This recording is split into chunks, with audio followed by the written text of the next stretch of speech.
ஓய்வு பெற்ற காவல் அதிகாரி பொன் மாணிக்கவேல் தாக்கல் செய்த மனு மீது இன்று விசாரணை நடைபெறும் என்று தெரிவிக்கப்பட்டுள்ளது. சாட்சிகளை பொன் மாணிக்கவேல் மிரட்டுகிறார் என சிபிஐ தரப்பில் தெரிவிக்கப்பட்டுள்ளதை நாம் அண்மை செய்தியாக பார்த்துக் கொண்டிருக்கின்றோம். முன்னாள் காவல்துறை அதிகாரி பொன் மாணிக்கவேலுக்கு வழங்கிய முன்ஜாமீனை ரத்து செய்ய வேண்டும் என்றும் கூறப்பட்டுள்ளது.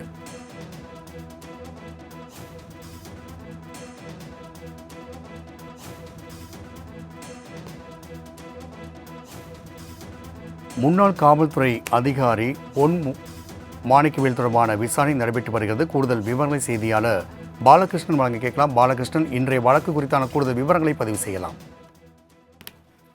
வணக்கம் ராம்குமார். சிலை கடத்தல் தடுப்பு பிரிவு முன்னாள் காவல்துறை அதிகாரி பொன் மாணிக்கவேலுக்கு வழங்கிய முன்ஜாமீனை ரத்து செய்ய கோரி முறையீடு செய்ய உள்ளதாக சிபிஐ தரப்பில் நீதிமன்றத்தில் தகவல் தெரிவிக்கப்பட்டுள்ளது. நீதிமன்ற நிபந்தனைகளை மீறி சாட்சிகளை மிரட்டுவதாகவும் நீதிமன்றத்தில் சிபிஐ தரப்பில் குற்றச்சாட்டு எழுப்பப்பட்டுள்ளது. சிலை கடத்தல் வழக்கில் முக்கிய குற்றவாளிகளை காப்பாற்றும் நோக்கில் செயல்பட்டதால் தான் சிபிஐ தரப்பு வழக்கு பதிவு செய்யப்பட்டுள்ளதாகவும் நீதிமன்றத்தில் மூத்த வழக்கறிஞர் வாதத்தில் தெரிவித்துள்ளார்.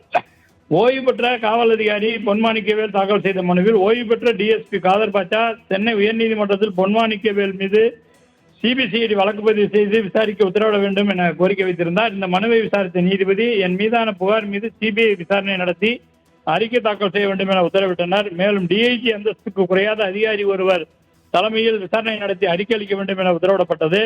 இதனையடுத்து சிபிஐ விசாரணை நடத்தி அதன் அடிப்படையில் வழக்கு பதிவு செய்தது. மேலும் மதுரை மாவட்ட கூடுதல் நீதிமன்ற நடுவர் நீதிமன்றத்தில் தாக்கல் செய்த முதற்கட்ட அறிக்கையின் நகலை வழங்க கோரி கீழமை நீதிமன்றத்தில் மனு செய்தேன். எஃப்ஐஆரை தவிர ஆவணங்களை தர இயலாது என கூறி மனுவை திருப்பி அனுப்பிவிட்டனர். விசாரணை அறிக்கையின் நகலை வழங்க உத்தரவிட வேண்டும் என கூறியிருந்தார்.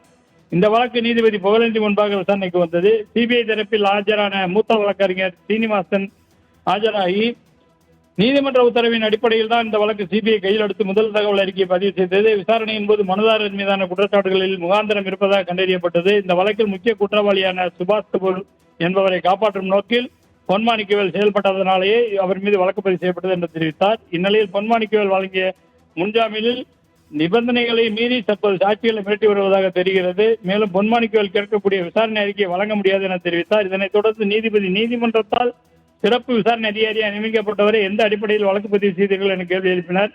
இதனைத் தொடர்ந்து வழக்கின் விசாரணை ஆவணங்களை சிபிஐ தரப்பில் நீதிபதியிடம் வழங்கினர். இதனைத் தொடர்ந்து வழக்கு விசாரணையை ஒத்திவைத்து நீதிபதி உத்தரவு பிறப்பித்துள்ளார். ராம்குமார். பாலகிருஷ்ணன், தகவலுக்கு நன்றி.